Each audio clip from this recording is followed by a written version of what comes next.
So isang napakagandang araw ang bumungad sa amin dito sa Siargao. So kaninang umaga nga pala, around 5 AM ata, umuulan pa dito sa Siargao. Which is good kasi morning lang umuulan, during the day naman is mainit. To brown out nga pala dito at walang kuryente, wala ding tubig, kaya naman napag-isipan naming lumabas. First stop nga pala namin is mag-grocery shopping. May nga ilang araw pa kasi kami dito sa Siargao at kailangan namin ng mga bagay-bagay na gagamitin namin dito sa apartment.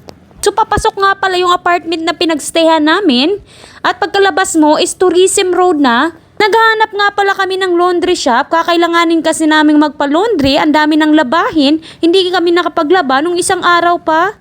So 270 pesos nga pala per 5 kilos pag nagpapalaba ka dito sa laundry shop. Pagkatapos nga pala naming magpa-laundry, sumakay na kami ng tricycle at pupunta kami sa Dapa kung saan yung Pure Gold. So medyo malayo-layo nga pala yung biyahe, mga around 30 minutes to 40 minutes pa. 50 pesos nga pala each yung pamasahe at while nagta-travel ka, makikita mo ang napakagandang view. Maraming puno at marami ding mga niyog. Green grass talaga. So after 30 minutes drive, andito na kami, nakarating na sa Pure Gold Dapa.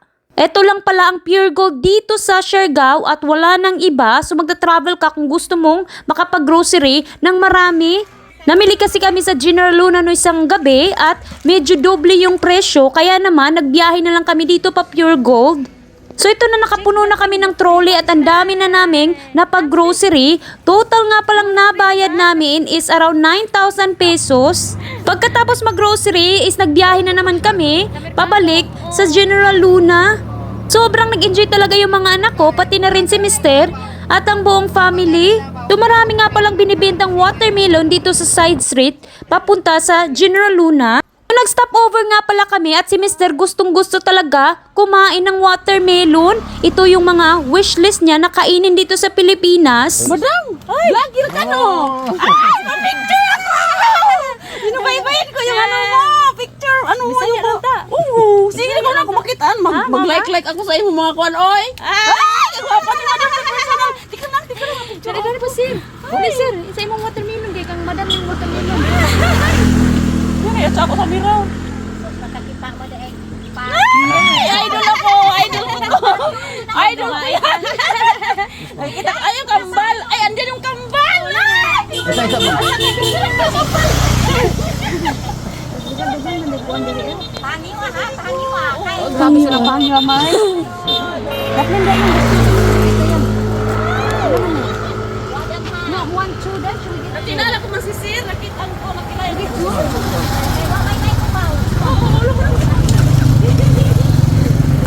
just 30 kilos. Madam ma. Madam, pila naman eh. Ano lang yan, 140. Ito ba?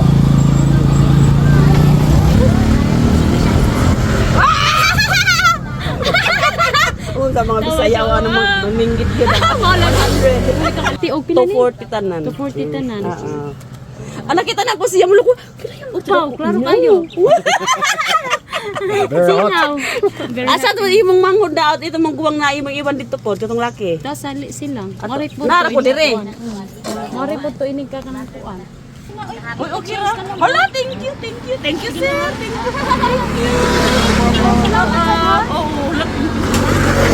So nakakita nga pala tayo ng follower dito sa Siargao, nagbebenta ng watermelon.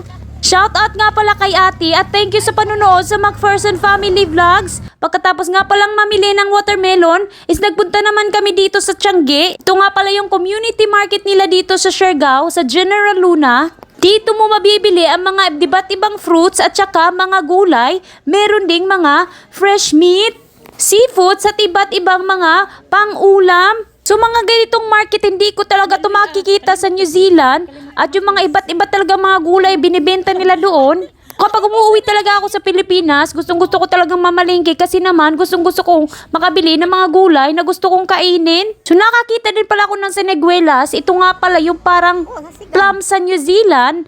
Season nga pala ngayon. Nakakalimutan ko ngang mamili. kakailanganin ko rin bumili ng mangga. Pagkatapos nga mamili is lumabas na kami sa market. Napakaganda nga pala ng market nila. Labas lang naman is beach. Makikita mo ang napakagandang tubig dito sa Siargao. Napakalinis pa. Sa gilid nga pala pwede kang mag-swimming. Shoutout nga pala sa driver namin kahapon. Napakabait ni kuya. Nalalayan at inassist talaga kami. Pagkadating namin ng bahay is nagluto si mama ng sinigang. Ito talaga yung na-miss ko nung nasa New Zealand pa ako. Let's eat sinigang. Sinigang, yummy sinigang. Why is it I have to? Diha akong asawa ni. Haba na, sana ba? No, Yahay. I want to get out. Dad.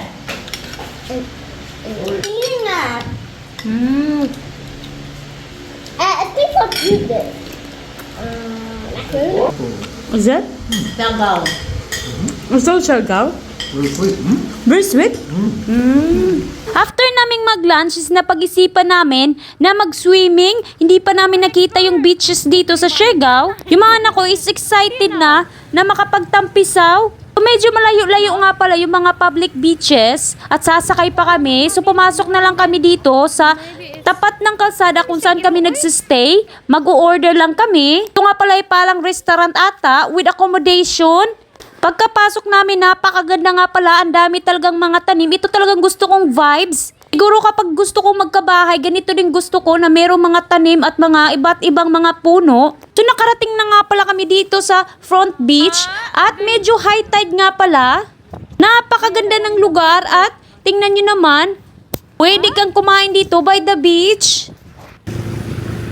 Yeah. Hi!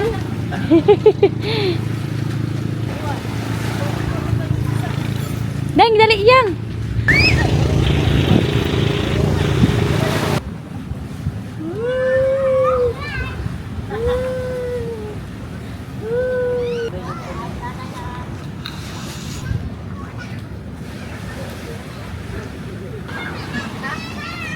Cocktail. Ay, sige, thank you.